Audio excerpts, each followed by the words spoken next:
Hello and welcome to my channel, The Grape Jelly Library, where we love to talk about books. My name is Flo and I am so glad you could join me. I always look forward to your visit.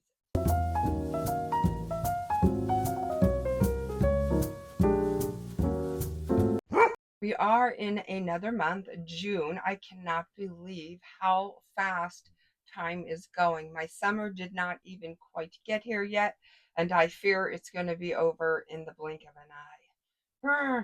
So I'm going to live every day to the fullest, and I'm going to be the best me that I could be, and I'm going to read the best books that I can read, and I'm just going to be happy. I hope the same for you. I went around my shelves and I pulled some books that I would like to get to in the month of June. I am not going to be participating in June on the range, as it's not that I'm not into Westerns. It's not that I want to be solo, standoffish, anything like that. It's just that I have so many books that I have been wanting to read. And the month of May brought me a couple of books that were kind of like meh, and I don't want to repeat that. So I want my June TBR to be exciting, fun at the very least. So this one is not going to be so fun, but it is something that I am definitely into: nutrition and wellness. And I try to do my best to stay healthy and eat well. And I feel like, I'm getting a little away from that like my diet has slowly been changing over the last year or two, and I'm not really liking the way that I feel. So, in an effort to get back to feeling wonderful, like I can do a cartwheel as soon as I wake up, I thought that I would surround myself with good intentions. Books like these: Outlive: The Science and Art of Longevity, Peter Attia, MD, with Bill Gifford. And it looks like this. And I thought, should I not purchase this? And then I saw this author's note, and that helped me to make my decision. Writing about science and medicine for the public requires striking a balance between brevity and nuance, rigor and readability. I've done my best to find the sweet spot on that continuum, getting the substance right while keeping this book accessible to the lay reader. You'll be the judge of whether or not I hit the target. So that's what I was concerned about. I don't know medical terminology any longer, and even when I did, I didn't know it to the extent that an MD would know it. So I just didn't want it to be um, too structured in the medical terminology in a way that I'm not understanding what he's saying. So I like that he said, I'm going to put it in layman's terms.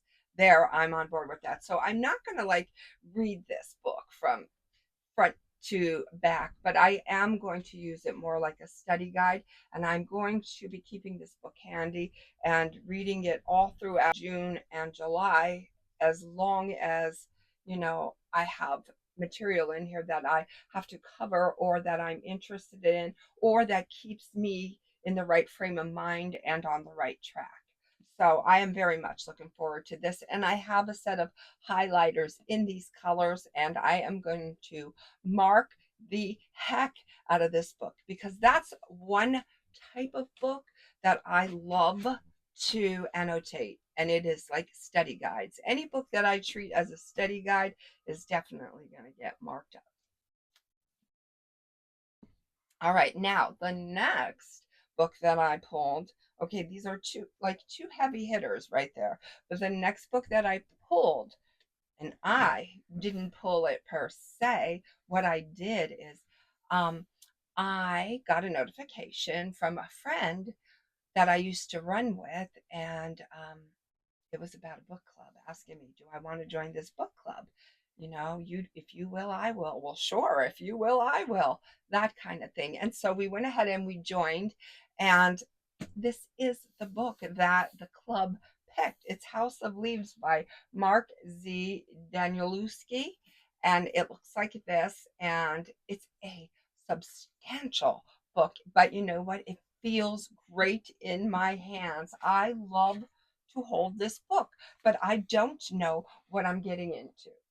We have a structure such as this. We have words typed in black, in red, in blue. I notice the word house is in blue. I don't have any clue why.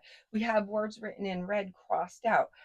I don't even know what I'm getting into with this book. But the good thing about this book is we are only to read 150 pages and then stop. We'll have the meeting and we'll discuss it. And then I guess we'll go on from there. And the meetings are every 2 weeks. So we're probably going to take this one in, bits and pieces, and I'm perfectly fine with that. Now, since we have two heavy hitters, I want to keep the rest of my June reading light or as short of a book as I can possibly choose. I have some May runoff. I have Fun Home, I'm still working on. I have Writers and Lovers. I have John Adams. Other than that, I think I have completed my May TBR. All right, so back to the month at hand, which is June. I've been wanting to read this one forever. It's The Saturday Night Ghost Club by Craig Davidson. It's telling me that it's immensely enjoyable. And since I had such a great time with my best friend's exorcism, I thought, even though it's a different author, I thought it would be fun to keep in that theme.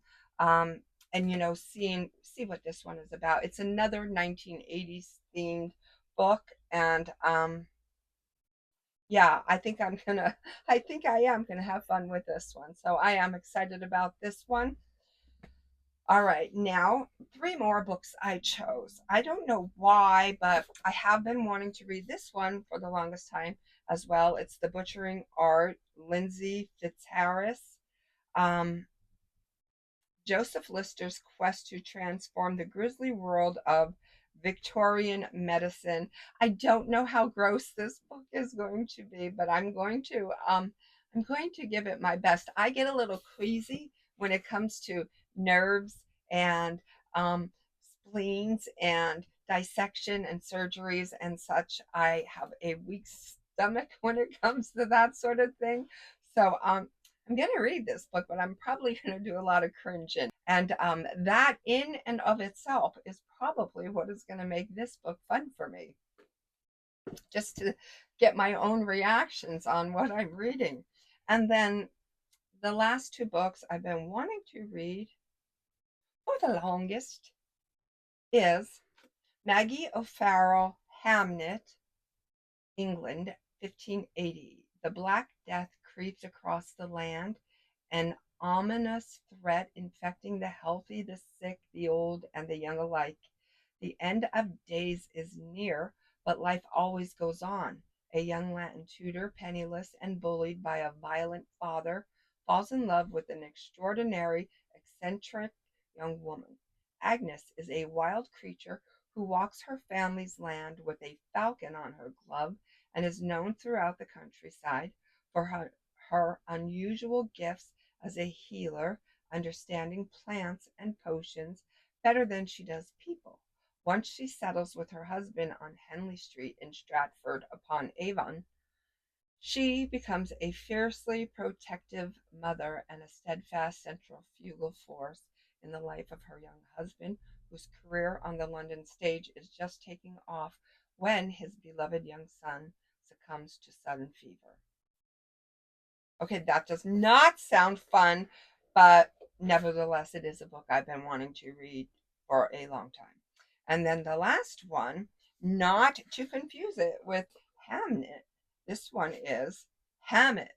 And this is like an FBI kind of whodunit type of book. A treasure worth killing for. Sam Spade, a slightly shop-worn private eye with his own solitary code of ethics. A perfumed grafter named Joel Caro, a fat man named Gutman, And Bridget O'Shaughnessy, a beautiful and treacherous woman whose loyalties shift at the drop of a dime. These are the ingredients of Dashiell Hammett's coolly glittering gem of detective fiction, a novel that has haunted generations of readers. The Maltese Falcon is not only probably the best detective story we have ever read, it is an exceedingly well written novel. Times Literary Supplement. All right, so um, we'll see if I'll be singing this one's praises or any of these books that I have chosen for the month of June. Time will tell. Whatever you are reading, I hope you have a ball. Until we meet again, know that I love you. Be well, be good, be reading, and may all your dreams